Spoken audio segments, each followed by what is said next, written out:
Okay, so we are here with Ryan Rising. We're at the Hayes Valley Farm Liberate the Land occupation in San Francisco.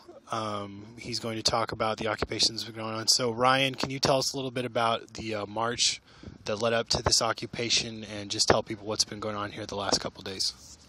Yeah, the march was on June 1st, 2013. People met up at 1 p.m. at the Free Farm, which is another urban garden permaculture farm in San Francisco that's slated to become a housing development by the end of the year over on Gough and Eddy Streets. There was a brief dialogue and discussion about the fact that there's 3 urban gardens and permaculture farms slated to be developed this year, and then a direct action that followed that, which actually was joined by a solidarity march with what's happening in Turkey right now with Gezi Park and the occupation there.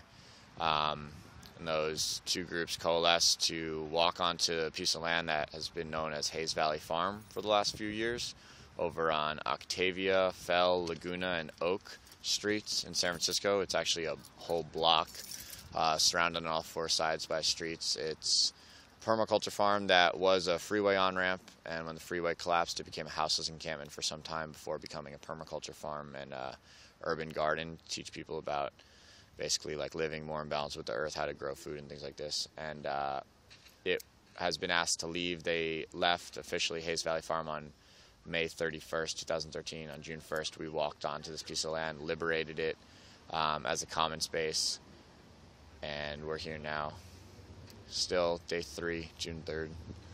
Okay, and for people living in San Francisco particularly, but also everybody else in the Bay Area, everybody knows that the Bay Area in San Francisco has experienced high levels of gentrification the last couple of years. What is these several farms that you mentioned? What is going to happen to these areas that the developers want to turn them into? What are you guys fighting exactly that this stuff would become, if not a farm?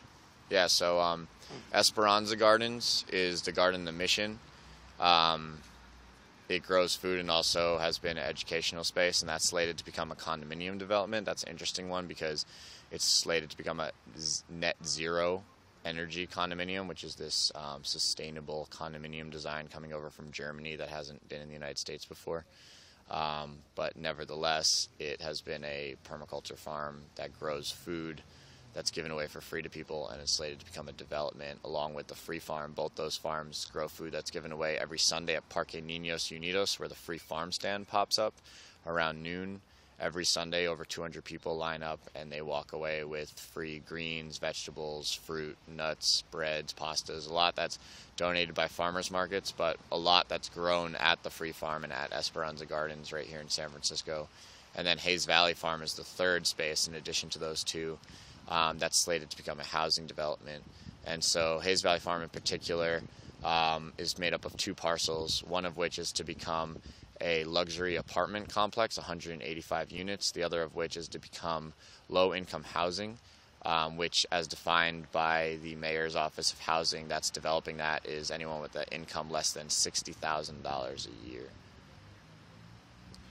Okay, you mentioned in the beginning this started off also as a solidarity march with what's happening in Turkey. And also what's going on in Turkey has seen massive riots and fights with the police, but also started as a struggle against the gentrification of a city, but also the destruction of a public park, one of the last green spaces in that area. So how do you see this is connected with what's going on in Turkey right now? Yeah, so in Turkey, this last green space in the city of Istanbul, called Gezi Park, was slated to become a commercial mall. And people, the night before development was supposed to begin, they popped tents and went with their kids and their books and their blankets and slept under the stars. In the morning the bulldozers got there. They stood in front of them to block the bulldozers and excavation machines from ripping up the trees in that park. The police came in, they burnt people's tents to the ground in the park, tear gassed people, and the next day 10,000 people showed up and sat shoulder to shoulder in the park and didn't allow the police to enter, the development to continue. When asked, are you guys just a bunch of environmental activists trying to protect the trees, people responded, that's actually not the case. We are here to stop people from profiting off of our land. And it's a really global connection that's happening everywhere, including right here in San Francisco, which is the privatization of common space, the privatization of land. We're losing access to our ability to grow food and live in balance and be on the earth and interact with our ecology. And we're losing it to the profit interests of corporations.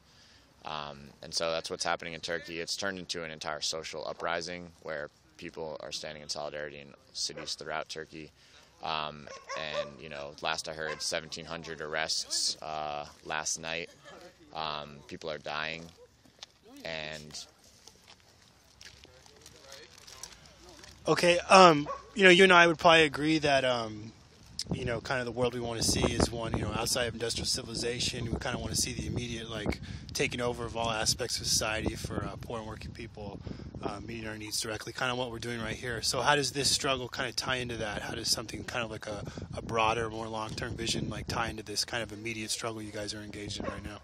right on. So, yeah, the way that they're doing this, whether it's permaculture, growing food, organic gardening, whatever you want to call it, is aiming towards that, is that we're learning how to meet our needs with the gifts that the earth provides and with our ability to interact with that by growing food and making medicinal plants into medicine, growing building materials, growing firewood, growing fabrics, basically being able to create what we need without relying on the state and corporations for our sustenance. And as soon as we become more, you know, independent and community interreliant, we're able to basically put off those systems, and not, as soon as we're not relying on them anymore. And there's a huge global connection that's coming, in connection with people like the indigenous in Brazil who are occupying the site of the Belo Monte River Dam, where they've lived off of the river as their main lifeline for thousands of years, providing their food, their shelter, their water, and everything. And Brazil plans to develop a dam there of the last free-flowing tributary of the Amazon River, basically displacing these indigenous people, and they've been occupying the site of that dam construction and destroying it with pickaxes and shovels when necessary, when construction begins. And they're actually quite successful at this moment right now. Although there was a court order of eviction, they're still at the site. 20-plus tribes from throughout Brazil of indigenous people. And we have struggles like La ZAD in France, which is stopping a airport construction from displacing a bunch of farmers, and developing a bunch of arable land that's used for growing food there. And it connects to La Via Campesina throughout South America, the Zapatistas in Chiapas, and people all over the world who are basically standing up for access to land as the main way that people can create what they need to be well and healthy without relying on social structures like the state and capitalism. Basically land access as being a liberatory need.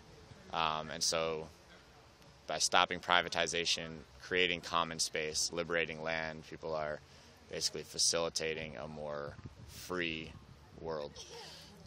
Okay, great. So if people are angry about gentrification in San Francisco, if people don't want to see these farms being destroyed, if they want to come out and support what's going on, what should they do, and how can they connect with what's going on here at the occupation? Cool. So yeah, we're at this Liberate the Land. We've called it Gezi Gardens in solidarity with what's happening in Turkey right now at Gezi Park. You can find tweets on Twitter through hashtag Gezi Gardens. You can hear from the people on the ground here through @LiberateLand on Twitter. We have a website, humanbein.org, humanbein.org. Email us, liberateland@gmail.com, and come visit us between Oak, Fell, Laguna, and Octavia streets in San Francisco. And if you're not in the immediate area, then we're asking that people take these kind of direct actions all over the place, whether it's an abandoned lot in your neighborhood that you think can be opened up to grow food for your neighborhood, or whether it's a large development that's going to displace people and privatize common land. Take direct action, liberate that land, come together in community, and rise up. Okay, great. Thanks a lot. Live from SF, this is Liberate the Land.